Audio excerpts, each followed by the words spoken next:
Alright guys, we're out here in the woods. It's a nice day in November. I think it's Veterans Day actually. Yeah, November 11th. So to all the veterans families, thank you for everything you do. Alright, so anyway, like I said, it's November. It's a nice day in Alabama. It's about 65 degrees, a little bit of breeze. And what we're going to go over today is carbine setup. How to set up a carbine. You know, if you're just a normal dude. You notice I don't have any night vision, laser devices or anything like that on here because I'm just a normal dude. Anyway, we'll start from the front. This is a Griffin Armament M4 SD flash comp. It's one of the older ones. You can see it doesn't have the cutouts and the flash prongs or whatever. Yeah, I got this. This is the first muzzle device that was even on this. This is my first AR. Actually, everything is original except the BCM grip, the trigger, and the ALG Defense handguard, and the flashlight. Basically, most of it's the same. Barrel, receiver, bolt, all that stuff's the same. So anyway, the Griffin M4 SD flash comp, I got this maybe 4 or 5 years ago, back when compensators were the thing. It does a great job at that. The only downside is it puts a lot of pressure sideways.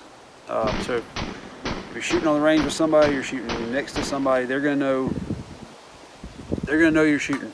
Every time, you know, if we're just out here shooting, there's somebody with me, or if I'm at a class or something, there you can see people like backing up behind the muzzle because it really puts out a pretty good blast. That being said, it does do a great job at keeping the muzzle flat.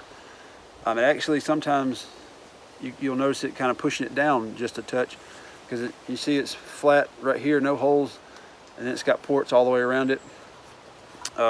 It does do a great job at flash suppression from what I've seen from other people. I've never shot it at night, so I'm not quite sure, but you know, I'll take their word for it. Moving our way back, we'll go to the barrel. This is a 16-inch Daniel Defense lightweight barrel. It's chrome lined, 1/7 twist, cold hammer forged, all that jazz. The flashlight, this is a Enforce, the WMLX. It's the 2-cell. It's got 2 batteries in it. It's like 700 or 800 lumens, something like that.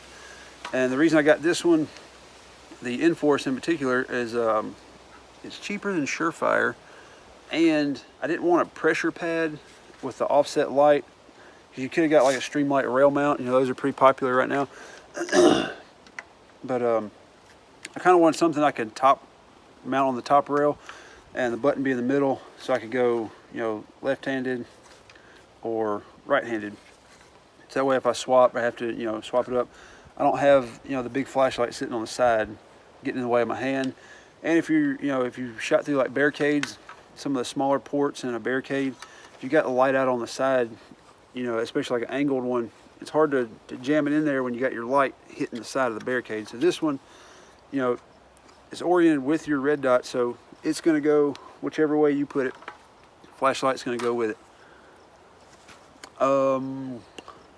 Next step, these are just Magpul MBUS sights. They're the I've had these on the rifle the entire time. Yeah, they're probably not the best. They're not metal, they're polymer, but I've never had to use them. I hope I don't ever have to use them, but they're there just in case. Moving back up under, actually, this is it's Magpul hand stop. It's the MOE, not the MOE, the M-Lock hand stop. It mounts straight to the rail. And I like the short stubbies like this because I like to do not like a hard C-grip, but maybe just thumb forward, kind of like you're shooting a handgun. I like to kind of point this finger a little bit forward, so that's what that's for. But, you know, it does good. Let's see. I used to have the standard Magpul foregrip, but I chopped it down at an angle about this long, and it was on my other rail, the Troy Alpha rail, and I wasn't really digging how I had to mount. I had to like directly mount it. I had to like do some modification and mount it with some nuts and bolts basically to the bottom of the rail. I didn't like that. And when I got this rail, it was M-lock. So I figured I might as well get a true M-lock hand stop that's made for this rail. And so that's what I did. Speaking of the rail, this is a ALG Defense V3 EMR. It's the one that has the rail all the way down the top. And I did that because I knew I was going to top mount my flashlight, have my sight behind it, so I needed a rail to go all the way down. You could have got the version 2, had the short rail up here for your front sight, but like I said, I knew I wanted to put my light up here, so that's why I went with full rail. This is probably a little bit heavier than the Troy rail, but it has a lot better mounting system. The barrel nut is, you know, like this long on here, and you know, it's essentially it's ALG, but it's made by Geisley, same people that make Geisley stuff. Bill, I think it's Bill Geisley. He's a smart dude. He's an engineer.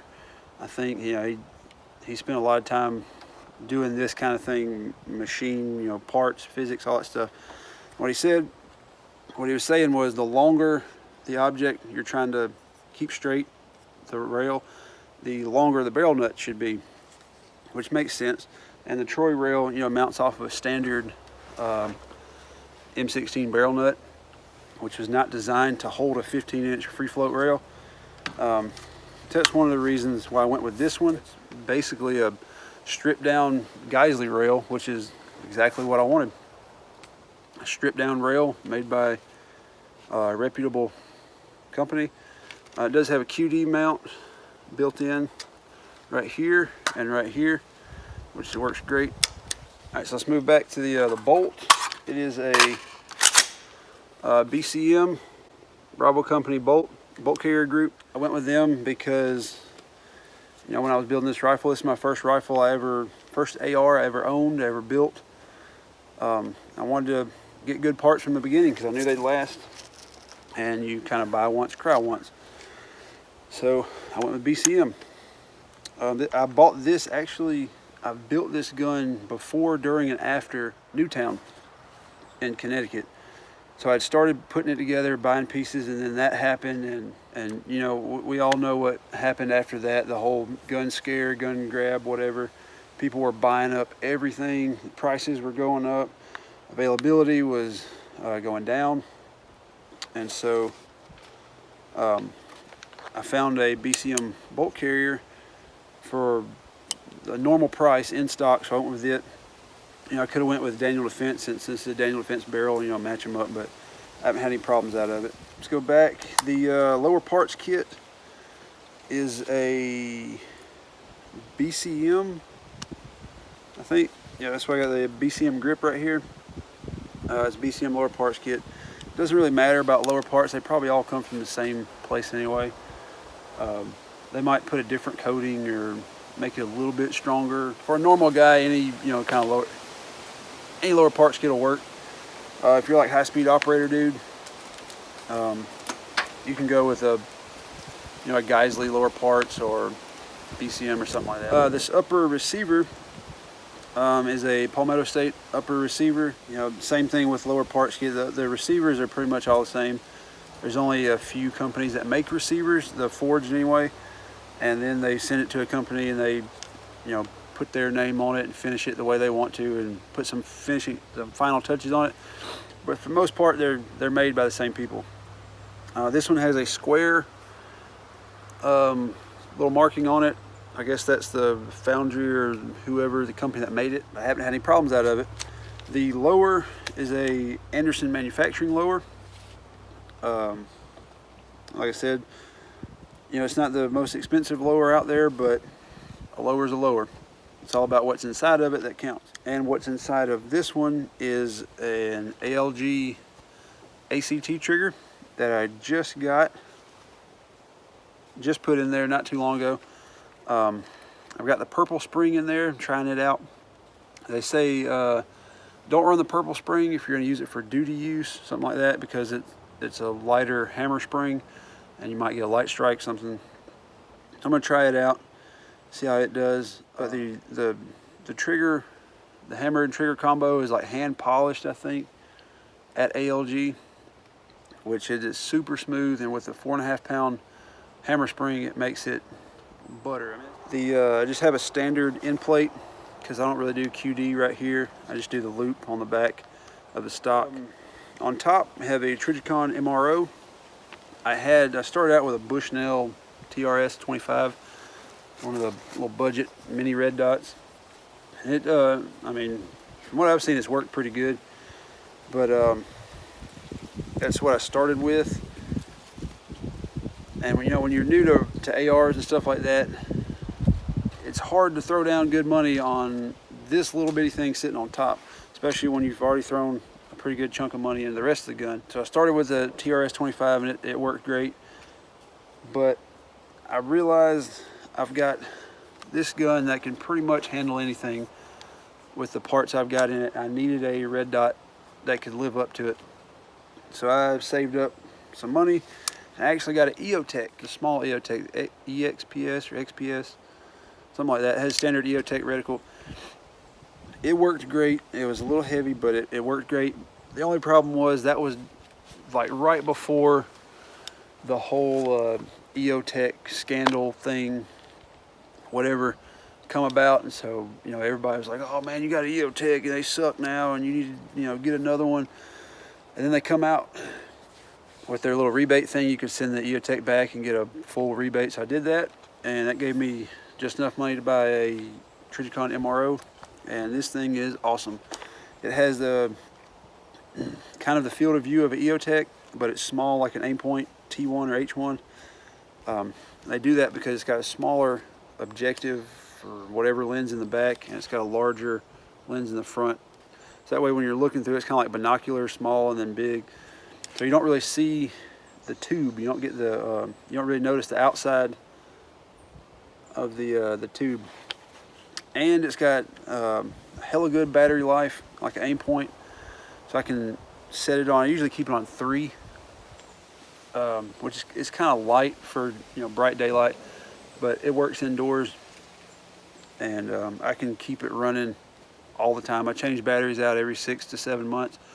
On my birthday and my wife's birthday, I change out all the red dot batteries. And our birthdays are 7 months apart on one end and 5 months apart on the other end. So yeah, they get changed out twice a year, so I don't have to worry about that anyway. And it's Trijicon, so that's good stuff. It's rock solid. A lot of big name dudes have approved them, so I figured it's good enough for me. Rear sight, Magpul inbush just like the front. Charging handle is the BCM Gunfighter charging handle. It's the Mod 4, I think. I don't know, it's got paint on it, can't see it. It's the medium latch.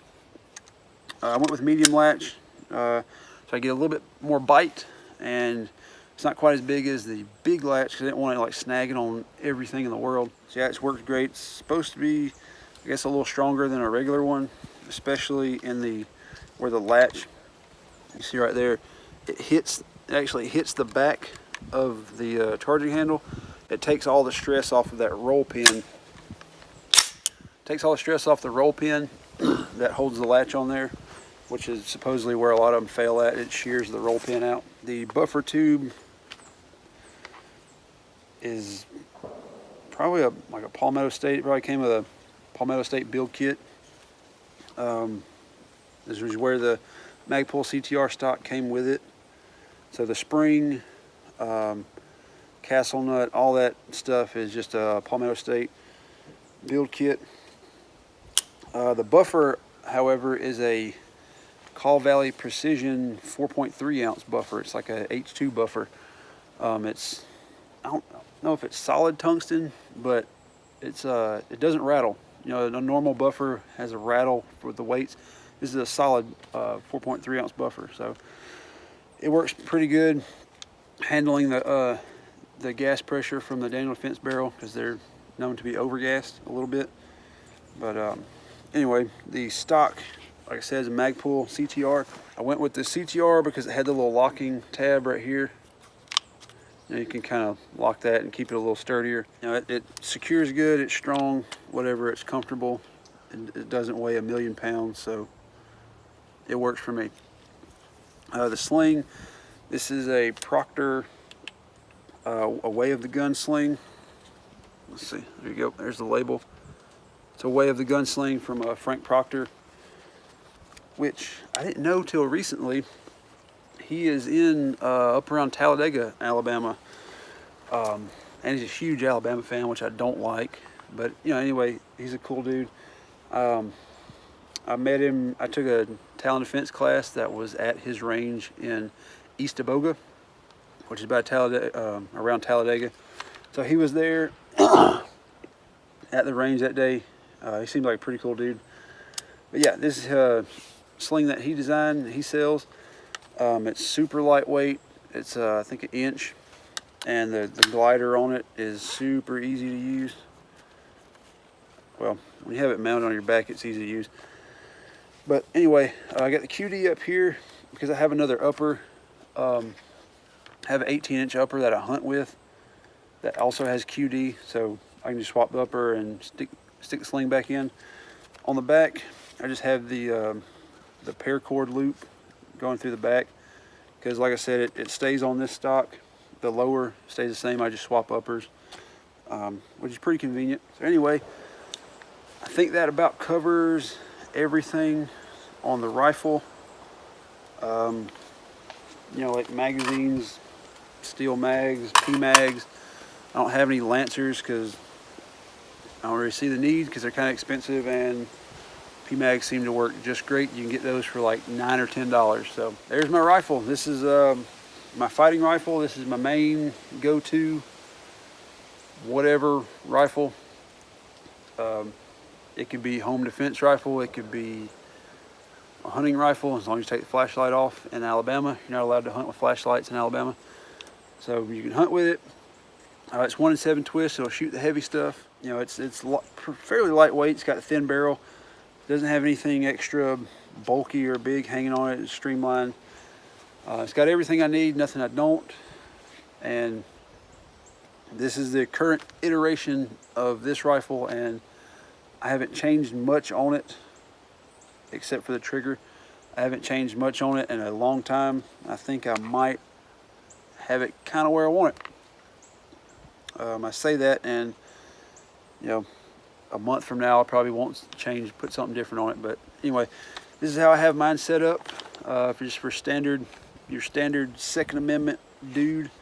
So yeah, keep your rifle light, because nobody wants to carry around a 12-pound AR-15.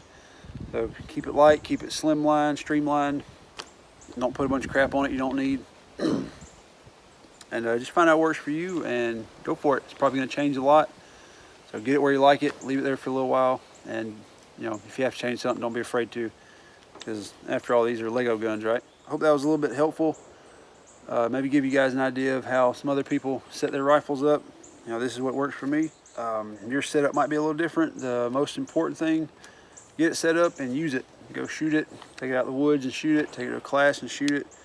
Just learn how to use it, because you never know when you might need to. You guys know the drill. If you like the video and you want to see more in the future, click right here. If you want to see another video right now, click right here. Thanks for watching. So at 10 yards, let's try it with a 5.56 pistol with a BCM.